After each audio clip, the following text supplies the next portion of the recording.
El infierno que nos han contado, aquel lugar de tortura eterna, en realidad, nunca existió en la Biblia como lo imaginamos. Fue una idea que se construyó, ladrillo a ladrillo, a lo largo de los siglos. Al principio, su origen no era más que una puerta cerrada en la oscuridad, un símbolo de una verdad enterrada. Una verdad que, una vez revelada, cambiaría el destino espiritual de todo el mundo. Para encontrar su verdadero origen, tenemos que viajar miles de años atrás. El Valle de Hinnom, a las afueras de la antigua Jerusalén, era un lugar real, polvoriento, seco, donde se quemaban desechos y restos de animales. No había demonios ni tormento eterno, solo destrucción temporal, fuego que consumía lo impuro. En los textos hebreos más antiguos, el destino final de todos los muertos se llamaba Sheol.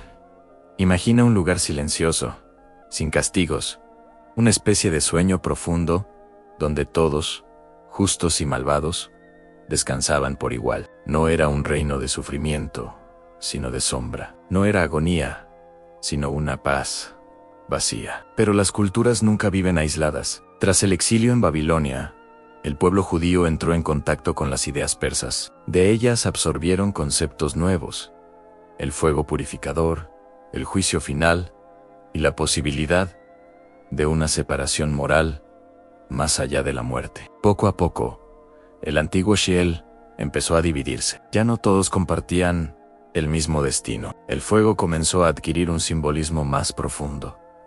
Todavía no era castigo, sino purificación. Sin embargo, algo estaba a punto de convertir aquel símbolo en algo mucho más grande, algo irreconocible. Con la llegada del helenismo y la conquista de Alejandro Magno, el pensamiento griego aportó un nuevo concepto: el Hades. Este no era como el Sheol, sino un reino subterráneo organizado, con regiones diferentes y castigos específicos para los malvados. El mundo hebreo absorbió estas ideas y las mezcló, sin saber que, siglos después, esa mezcla abriría la puerta a una nueva doctrina, un castigo espiritual eterno. En medio de este mundo de ideas cruzadas, aparece Jesús. Cuando habla de Gehenna, no está describiendo un reino espiritual de demonios. Se refiere al valle que su audiencia conocía perfectamente: el Valle de Hinnom, el vertedero de la ciudad. El fuego del que hablaba era un símbolo poderoso de juicio y purificación, no de tortura sin fin. Era una advertencia sobre la destrucción del alma, no sobre un dolor físico interminable. Pero con la expansión del cristianismo hacia el mundo grecorromano, sus palabras comenzaron a ser reinterpretadas. Sheol, Hades y Gehenna, tres conceptos totalmente distintos, empezaron a confundirse y a ser traducidos con una sola palabra, en latín, infierno.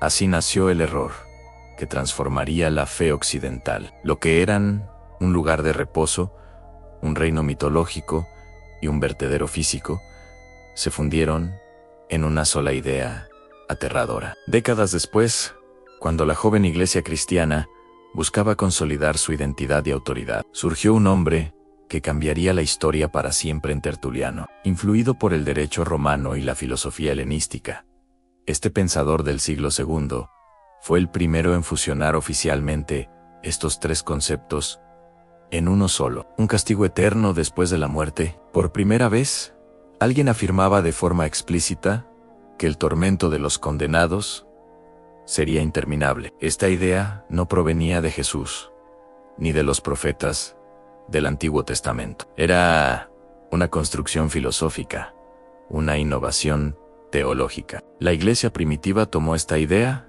y la hizo crecer. Cuando el emperador Constantino convirtió el cristianismo en la religión oficial del Imperio Romano, el infierno eterno se transformó en una poderosa herramienta de control moral y social. Fue Agustín de Hipona, uno de los teólogos más influyentes, quien reforzó esta doctrina con un argumento que parecía irrefutable: en sí la recompensa del cielo es eterna. El castigo del infierno también debía serlo. Con él, el infierno de fuego eterno se selló como dogma oficial.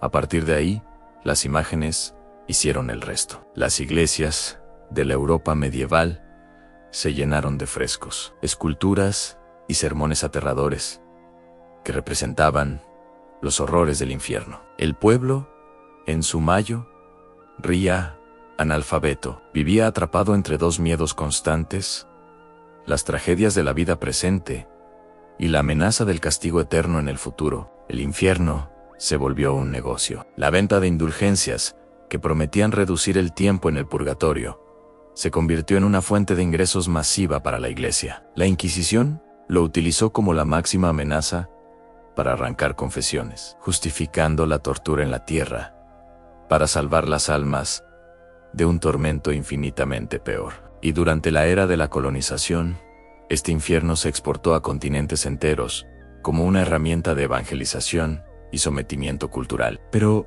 la versión más poderosa y detallada del infierno estaba todavía por nacer, no de la mano de un teólogo, sino de un poeta. En la Europa del siglo XIV, un escritor exiliado de Florencia transformó para siempre la imaginación colectiva: Dante Alighieri. En su obra maestra, La Divina Comedia, creó un infierno organizado en círculos, complejo, lleno de tormentos específicos, criaturas aterradoras y paisajes simbólicos inolvidables. Nada de esto existía en la Biblia, pero su visión literaria era tan poderosa que Europa la adoptó como si fuera una verdad divina. El arte, la literatura y la religión hicieron del infierno de Dante el infierno del mundo. Su creación se convirtió en la imagen mental que millones de personas tienen hasta el día de hoy. Con la llegada de la Ilustración y el Renacimiento,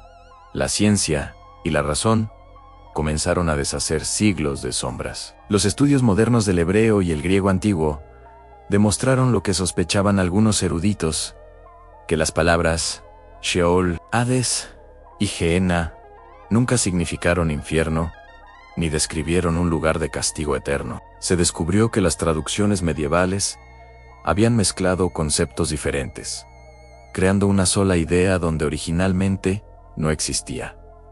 La arqueología también aportó su grano de arena. El Valle de Hinnom, excavado por arqueólogos modernos, no es un portal a un reino de demonios, es un lugar físico, terrenal, con una historia concreta. El fuego bíblico, al ser estudiado en su contexto original, se revela como un símbolo de purificación, juicio y destrucción final, no de tortura eterna. La idea del castigo infinito se revela entonces como lo que realmente es: una construcción tardía, nacida de la mezcla de filosofía griega, derecho romano, ambición política, arte poderoso y, sobre todo, del miedo acumulado durante casi 2000 años. Al final, esa puerta que antes estaba rodeada de sombras y terror, finalmente se abre, y detrás de ella solo hay luz. El infierno que atemorizó al mundo durante generaciones nunca fue el infierno bíblico. Fue una creación humana